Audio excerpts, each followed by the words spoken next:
This episode includes a TED Ed book recommendation. Check our comments section to learn more. In the 1600s, the Dutch East India Company employed hundreds of ships to trade gold, porcelain, spices, and silks around the globe. But running this massive operation wasn't cheap. In order to fund their expensive voyages, the company turned to private citizens, individuals who could invest money to support the trip in exchange for a share of the ship's profits. This practice allowed the company to afford even grander voyages, increasing profits for both themselves and their savvy investors. Selling these shares in coffee houses and shipping ports across the continent, the Dutch East India Company unknowingly invented the world's first stock market.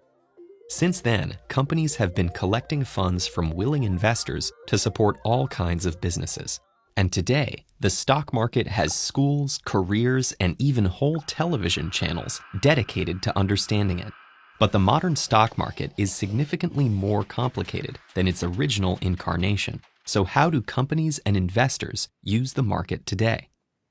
Let's imagine a new coffee company that decides to launch on the market. First, the company will advertise itself to big investors.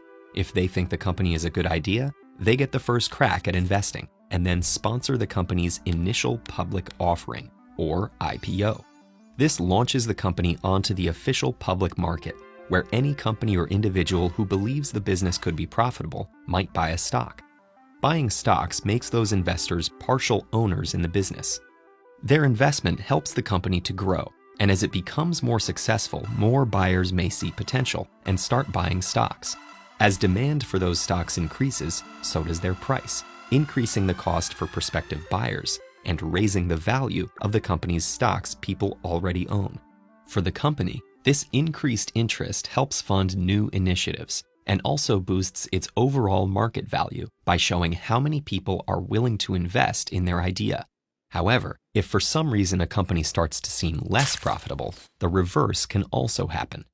If investors think their stock value is going to decline, they'll sell their stocks with the hopes of making a profit before the company loses more value.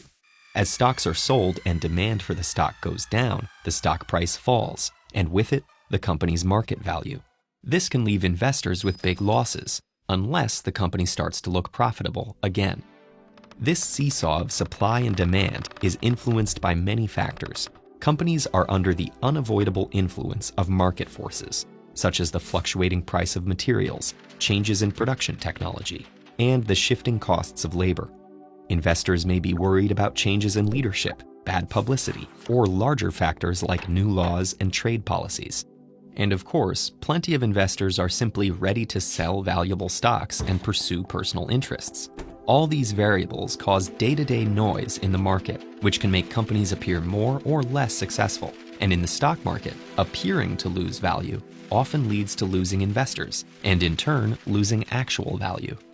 Human confidence in the market has the power to trigger everything from economic booms to financial crises. And this difficult-to-track variable is why most professionals promote reliable long-term investing over trying to make quick cash. However, experts are constantly building tools in efforts to increase their chances of success in this highly unpredictable system. But the stock market is not just for the rich and powerful. With the dawn of the internet, everyday investors can buy stocks in many of the exact same ways a large investor would.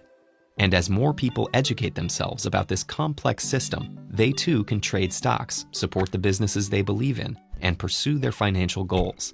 The first step is getting invested. Interested in pursuing your own financial goals? Download a free audio version of The Richest Man in Babylon on audible.com/TED-Ed. You'll not only get timeless advice on making and investing money, but also an imaginative take on life in ancient Mesopotamia.